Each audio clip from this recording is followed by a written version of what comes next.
Hello everybody, I'm Pearl. I'm Bob. And we are just passing through. And this is our next exit. Come and join us. And you'd be joining us somewhere along the way from Yuma all the way up here to Bend, Oregon. But Right. the way we went, about 2,500 miles. Right. And the last you saw us, we were caravanning with some good friends. With Jeff and Lori. Yeah, that seemed like a long time ago. It does. But we drove about, I think, 300 and something miles from Yuma up to Soledad, California, to 1,000 Trails Campground. And we started having the last couple hours problems with overheating. And we was driving like 40 miles an hour, maybe even slower. Slower. And, so that's what this video was all about, getting from Soledad up to Bend. And it's been a great month or so. Yes, But we have had some issues. we have. Yes, we have. But we're making it through. And the pandemic has not really been much of an issue, huh? No, not too bad. We've been staying to ourselves and wearing our masks. And most everywhere, almost, I would say 90% of the people are wearing masks when we get Absolutely. out of the campground. Absolutely. Yeah. So it's been pretty good. It hasn't really affected us at all, except for going to the grocery store. Wearing But, masks. Yeah. And we hadn't been going out to eat in restaurants very No, much. A couple no. times. So when we left, Jeff and Lori, they ended up, we were supposed to meet them up in Oregon, but they ended up, their son got sick, they went back to Tucson, and they're going to stay there until January the 1st. Right. So that's kind of sad. We was really looking forward to meeting up and caravanning with him all through the summer up in Oregon and Washington. Right. But hopefully we'll see them in January at our next exit boondocking rally.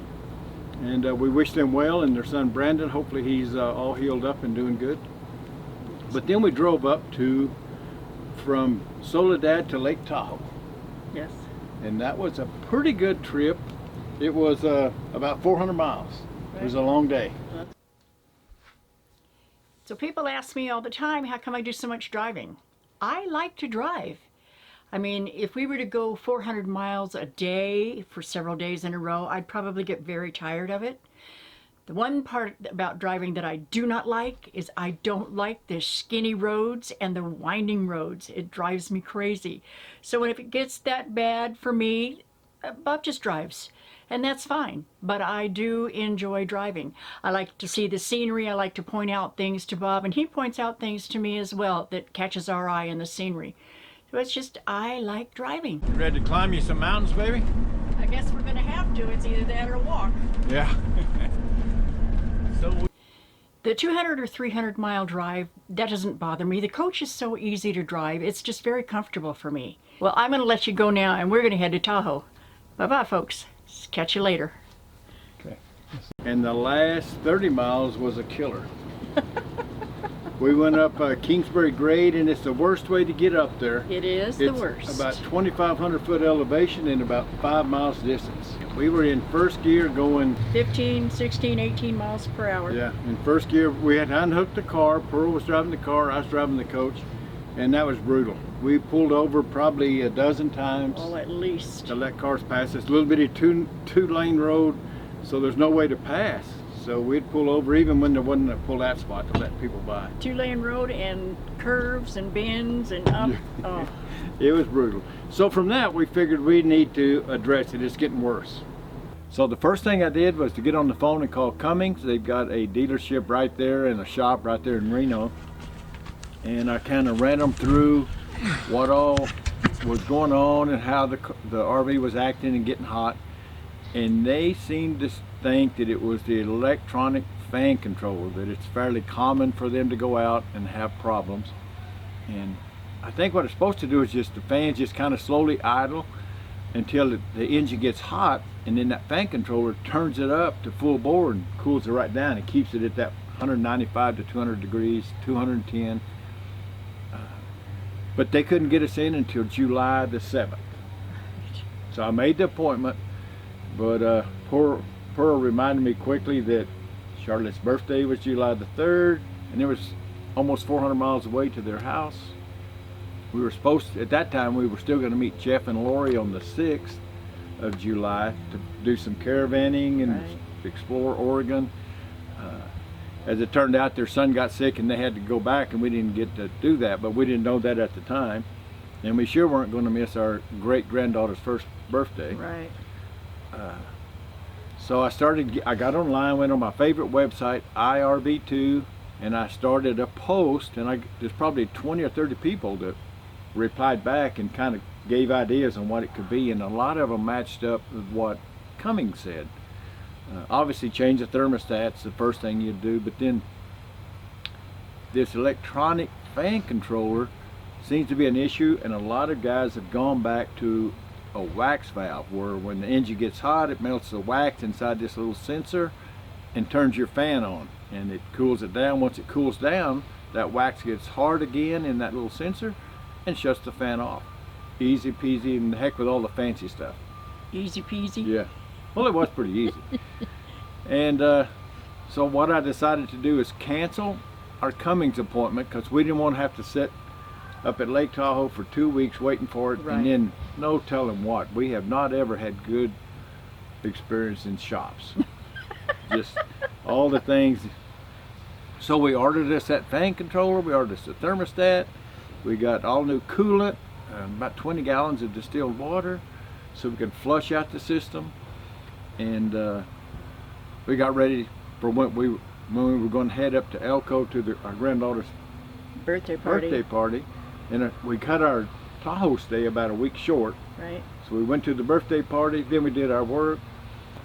So now we had a week of good times, and we had a good time. We did. Yeah. We did. Just forget about all the overheating. Right. So Bob decided to put the thermostat in while we were staying at Lake Tahoe. So that gave me plenty of time to go into town, into Reno, and visit with my daughter. She took a couple days off work, and we spent a couple days together and just did whatever came to mind, and we had a good time. We enjoyed our visit, and just I like the lifestyle. You think you'll like it more than the full-time RV lifestyle, or? I think I will. I do enjoy the full-time RV lifestyle, but I think I'm going to like the idea of having the home base and just relaxing and not having to worry about, gee, where are we going to be in the winter when it's going to be cold, and are we going to get snowed in somewhere, because we love being up in the mountain areas. And so that's never happened, because we always plan and we always are somewhere where it's nice and warm. Right. But I did think about turning around and heading back to Yuma to do this work. It's nice to have a place you can go back to. But luckily our grandson's got a place just as good. They're just outside of Elko. So after we visited with my brother and stuff in Reno, and then our daughter, we headed to Elko. Yeah. And just had a great little time visiting there. And I was really looking forward to doing the 4th-generation pictures with myself, my daughter, her son, and his little baby that just turned 1 year old. Yeah, our great-granddaughter. Exactly. And you probably, because our daughter Melissa's got a couple of older children, and their kids, they've got some kids in their mid-teens. They do. So another 5 or 10 years, you might get a 5th-generation. Let's wait a little bit. It probably is not too far off. It certainly could happen. Yeah, our oldest great-granddaughter is 14, so you never know. We'll wait. Well, 10 years is 24. That's true. That's true. So the plan is to change the thermostat, replace the electronic fan controller with that old analog wax valve control, to flush out the radiator and put in new coolant. And there's a drain hose, the bottom drain hose on the radiator. You can get a flashlight and a mirror and look up in the inside of your radiator and see some of those fins and see if they're in good shape or clogged up. And so I'm going to check out in there. Matter of fact, I did check in there, and that all looked good. And then check all the water hoses, make sure none of them are spongy, and then wash out the radiator fins, the outside of the radiator. Squirt some chemical cleaner and flush it out. We had a 350-mile run from South Lake Tahoe to Elko, but we split it up and spent one night in Winnemucca to visit some friends we got there. We had a good grade just outside of Elko, and we wanted to hit that early in the morning just in case the coach was running hot. It did great up to Winnemucca, and then when we hit that grade, it still did good. It got up to 217 and might have even hit 219. But it did much better. We got to drive a lot faster, so changing the thermostat helped quite a bit. Putting in the wax valve really wasn't that big of a job. We had to remove the thermostat housing and disconnect the hydraulic lines from the electronic fan controller, and then hook those lines up with some extension hoses to the wax valve, and then take that housing. I took it in and had a saddle welded onto the housing, and then we put the housing back on, put the thermostat in the housing, put it back on, bolted it all up. We finished draining all of the coolant out of the engine, and then we flushed it with 15 or 20 gallons of distilled water to just pump through and then drain out, and then fill it back up again and drain out. I think that's going to help a lot. It has helped a lot. We know already. It gave us more horsepower, and it does run cooler, but not cool enough. Not cool enough, no. So we had a great time with the granddaughter, Charlotte's birthday. She's one. She can take like 3 steps now. She's right on the verge of being hell on wheels. Yeah. Just going to be everywhere all the time. So once we got the coach all fixed up, the birthday party over, headed up to, well, we couldn't go all the way. We were going to come to Bend, spend the night, and then going over to Whalers Rest, but that was too far of a run. So we went about 360 miles to Burns, spent the night in a truck stop in a parking lot. There wasn't hardly anybody there. No. And then we went on the next morning, got up early and headed Bend, Sun River, where we're at now. Yes. And we started hitting some more mountains again, and we saw that we're not done. We still have heating issues.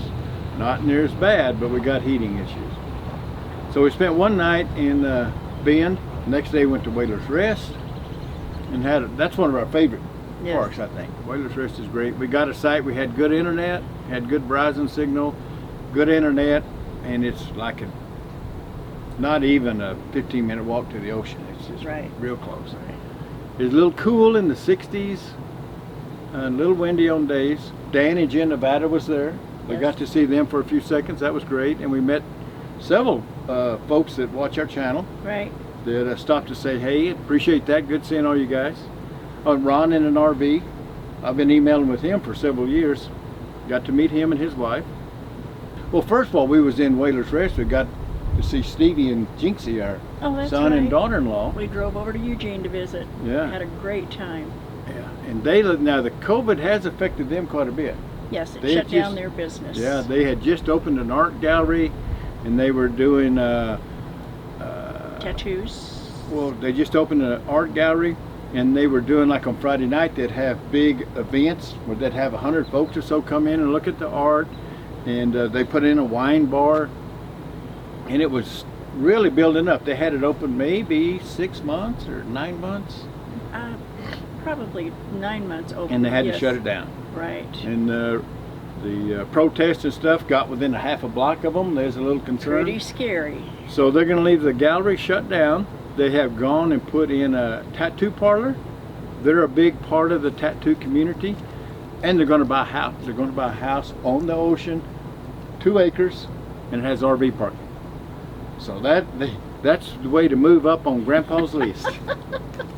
That's cool if they end up following through. It's not Grandpa's list, it's Dad's list. On Daddy's list. So that'd be really cool if they get that. Now we'll have a place to stop for a couple of days whenever we're coming up the coast.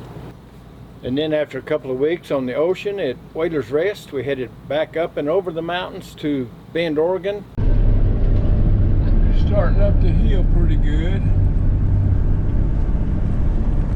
And the roads are still curving.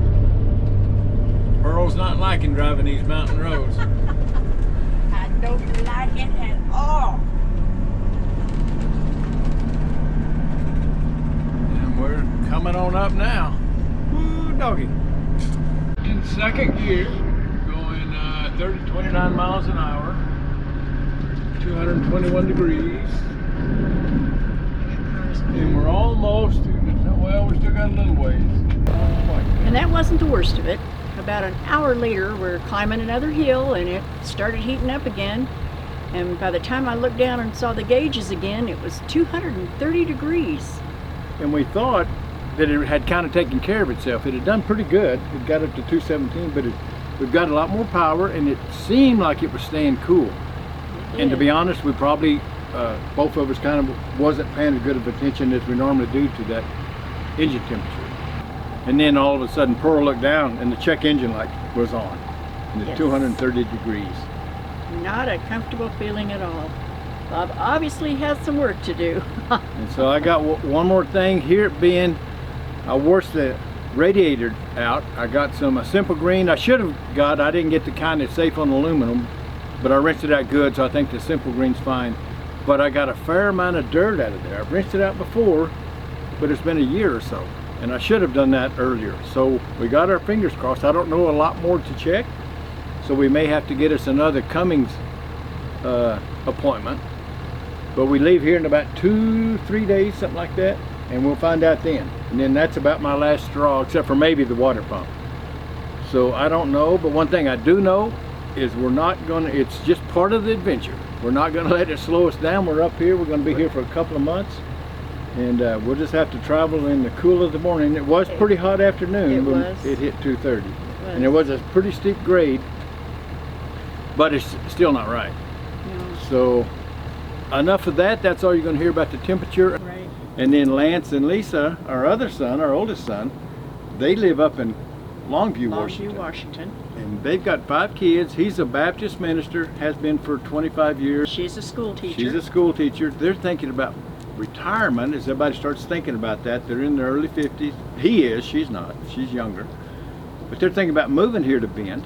And so and all the kids, they've talked about it, and all of them are thinking about it. And they're all in their early 20s or late teens, out of high school and stuff. Alrighty. So let's start. Go ahead and back up and kind of. Here you go.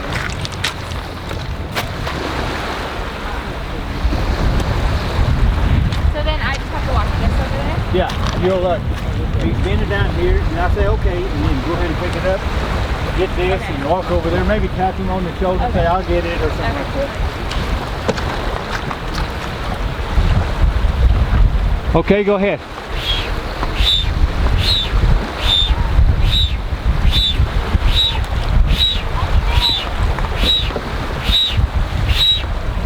I got it.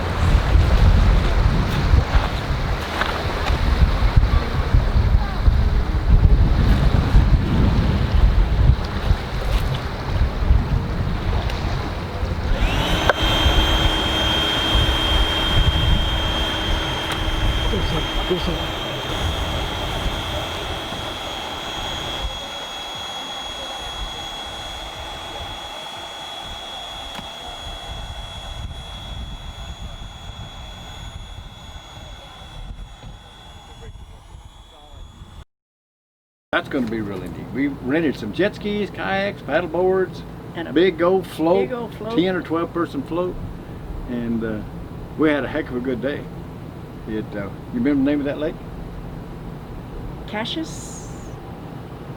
Something like that, Cassius. I can't think of the name. I can't pronounce it. I forgot the name of the lake, but it was a big lake, and It was a big there's lake. lakes and rivers everywhere. We So spent all day there, and everyone got nicely sunburned. Yeah. And I even on the paddle board, I don't know if you saw when we was in the Keys, it was the first time I ever paddleboard, and I did fall a time or two, but I didn't fall at all on the paddleboard, and I got this Tinker up time. on the front of the paddleboard and went out in the water and come back. It was, except I got no film. No. Everybody was busy having too much fun, and Well- I did my best paddleboarding it and got no I was proof. in the water, didn't have my phone. Yeah. But take my word for it, it was quite an event. It was. So it's been a great trip up here. We have had some issues with the overheating, but we're making progress. But visiting all of our family, all the kids. We've got our youngest son, we didn't get to see him. Right. He's in construction, but he's off. He busted his knee up. So we didn't get to see him, unfortunately. But for the most part, we've got to see everybody. Charles and Abby, we got to go out to dinner. That's one of the few Right. times we went to a That is- restaurant. yes. Was Stayed with Charles and outside, and Abby. everybody that was around us were wearing masks until it's time to eat. And there was distance between all of us, so Mhm. we had a great time. So that pretty much covers it. You're up to speed with just where we're at and what it took to get here. And hopefully we'll get another video out here in a week or two after we get up to our next stop up north. I think Right. we're going to meet Scott and Tammy up there. I hope so. And Craig and Jen, I think we're going to see them up there. That would be great. Yeah, Haven't seen them in a long time. yeah, it's been a That while, would be last great. winter. Yes. So that about covers it. So in the meantime, keep your wheels rolling. Stay safe. We'll see you at the next exit. Bye-bye. Bye-bye, folks.